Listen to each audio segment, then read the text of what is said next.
Cubao naman po ay muling nagsagawa ng sidewalk clearing operations ang MMDA. Ayon po sa MMDA, naharangan na ng mga paninda ang dapat sana'y daanan ng mga tao. May live report at nagbabalik si Steve Dailisan. Steve? Ziggy, nilusob nga ng mga tauhan ng Sidewalk Clearing Operations Group itong Cubao Footbridge pasado alas 11 kaninang umaga. Kanya-kanyang ligpit yung mga tindera. Hindi gaya dati, Ziggy, hindi na kinukumpiska ng MMDA yung kanilang mga paninda. Sinuyo din ng MMDA yung bangketa sa may Cubao at dali-dali din kinaligpit yung kanilang mga paninda. Sunod namang inakyat yung katabing footbridge sa Monte de Piedad at dito nga mas maraming nakalatag na paninda yung inabutan ng MMDA. Yung ilan sa mga vendors ay ginawa na rin tirahan yung ilalim ng tulay ng MRT.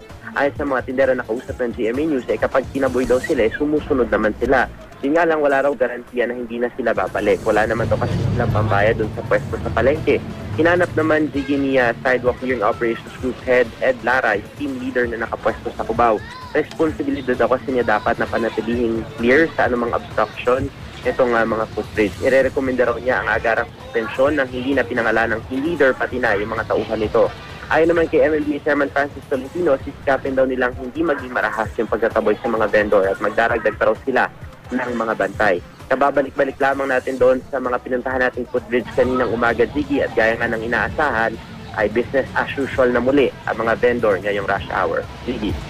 Maraming salamat, Steve Dailisan.